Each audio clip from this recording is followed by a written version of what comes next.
1899년 7월 21일 미국 일리노이주 오크파크에 이쁘장한 아이가 태어납니다. 아들인 그를 여자아이의 옷을 입히고 모자를 씌우는 등 여장을 강요한 그의 어머니. 그때부터 그 아이는 어머니를 굉장히 싫어하게 되었고 평생을 어머니와 사이가 나빴었다고 합니다. 심지어 그녀의 어머니는 그의 아버지가 자살할 때 썼던 권총을 자신의 아들에게 생일 선물로 보내기도 했으며 어머니가 죽었을 때 그는 바쁘다며 그의 나머지 가족들에게 알아서 하라고 돈을 보낸 게 전부라고 합니다. 오늘 콘텐츠 위험한데. 자, 오늘의 콘텐츠 시작합니다. 오늘의 콘텐츠는 세계적으로 유명한 상남자 마초 작가 노인과 바다의 저자인 어니스트 밀러 해밍웨이입니다.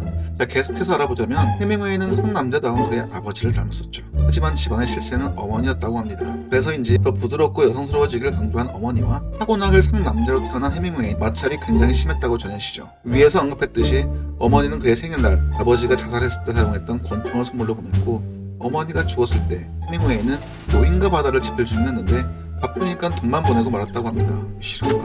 네, 싫어였다고 합니다. 아무튼 어려서부터 활동적이었던 그는 사냥도 많이 했었고 권투도 꽤 배웠었다고 합니다. 해밍웨이의 첫 직업은 기자였다고 합니다. 기자 생활을 하던 중 1918년 1차 세계대전이 발발하였고 그는 해병, 육군, 해군에 지원했지만 권투를 하며 생긴 눈부상 그리고 시력 때문에 모두 탈락되었다고 합니다. 하지만 적십자 소속의 운전사로 지원하게 되어 민간인 신분으로 전쟁에 참여하게 되죠. 2개월간 전쟁터에서 운전병 노릇을 하던 그는 포탄의 파편에 맞아 두 다리에 심각한 부상을 입게 되어 일시적으로 불구가 되었었다고 합니다. 그의 부상이 다 나을 무렵 전쟁은 끝나 있었고 바로 이때 그의 경험을 바탕으로 한 소설 무기여 잘 있거라를 집필하게 되죠. 1921년 해밍웨이는 그의 첫 번째 아내인 헤들리 리처드슨과 결혼을 하게 됩니다. 그리고는 신문사의 특파원 신분으로 프랑스 파리에서 생활하게 되죠. 그는 파리에 체류하면서 미국의 시인이자 작가인 거트루드 스타인을 만나게 됩니다. 거트루드 스타인을 만나면서 많은 예술가들과 친분을 쌓게 됩니다. 그 당시 거트루드 스타인은 다른 목적 없이 예술을 사랑한다는 이유만으로 사교 모임을 개최하여 예술가들을 한자리에 모이게도 하며 물질적, 정신적 지원을 아낌없이 주었다고 알려져 있습니다. 그때 해밍웨이가 만났던 예술가들은 위대한 개츠비의 스콧 피츠제럴드, 시인 에즈라 파운드, 화가 파블로 피카소 등이 있었다고 하죠. 도대체 이 시기에 무슨 일이 있었던 거지? 아무튼 이때의 세대들은 1차 세계대전 이후의 세대라는 잃어버린 세대라고 스스로를 칭하며 부세대들에게 버림받은 잃어버린 세대라면서 부세대의 문학과는 다른 새로운 문학을 추구하였다고 합니다. 프랑스는 그 당시 예술과 문학으로 유명한 곳이어서 많은 지식인이나 예술가들이 몰렸었고 전쟁을 겪었다는 핑계로 굉장히 힘들어하는 척을 하며 사실은 지원금으로 인해 호화롭게 그지없는 생활을 하기 일쑤였죠. 그의 환멸을 느낀 해밍웨이는 이것을 기반으로 해는 또다시 떠오른다를 출간하게 되었죠. 1927년 해밍웨이는 그의 아내와 이혼하고 같은 해인 1927년 두 번째 아내 폴린 파이퍼와 재혼을 하게 됩니다. 그리고 이번에는 내전 중인 스페인의 특파원으로서 생활을 하게 됩니다. 내전을 바탕으로 누구를 위하여 종은 울리나를 집필하기도 했었죠. 아무튼 그는 다시 미국으로 돌아온 후 1940년 두 번째 부인과 또 이혼을 하게 되며 또 같은 해인 1940년에 세 번째 부인인 마사 게론과 결혼을 하게 되죠.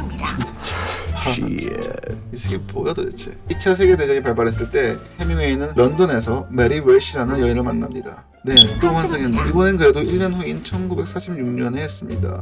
이걸 칭찬을 해야 되는 건가? 아무튼 그는 40대 중반의 나이에도 2차 세계대전의 최전선인 노르망디 상륙작전과 파리 해방전투에 종전기자로서 참여하게 됩니다. 종전기자로서 활동하면서 심지어 그는 그 좋아했던 술도 마시지 않고 여기저기 종횡무진하며 돌아다니는 바람에 연합군의 속을 엄청 섞였다고 하죠. 이 무슨 민폐야. 그 후 평소에 쿠바를 좋아해서 자주 쿠바에서 지내던 해밍웨이는 그 지역의 친한 어부인 그레고리오 푸엔테스에게 그가 바다에서 겪은 일들을 듣고는 감명을 받게 되고 1952년 노인과 바다를 출판하게 됩니다. 노인과 바다가 출판된 지 2년 후인 1954년 해밍웨이는 노벨 문학상을 수상하게 됩니다. 하지만 같은 해인 1954년 아프리카 사파리로 떠난 해밍웨이는 끔찍한 비행기 사고를 두 번이나 당하게 되어서 몸이 많이 상하게 되었죠. 나이가 꽤나 들었던 해밍웨이는 몸뿐만이 아니라 정신질환까지 심해진 까닭에 누군가 자신을 도청하고 감시하고 있다는 말을 종종 하곤 했다고 합니다. 신기하게도 그 당시 쿠바를 자주 오갔던 그를 수상히 여긴 미국 FBI는 실제로 해밍웨이를 감시하고 있었다고 합니다.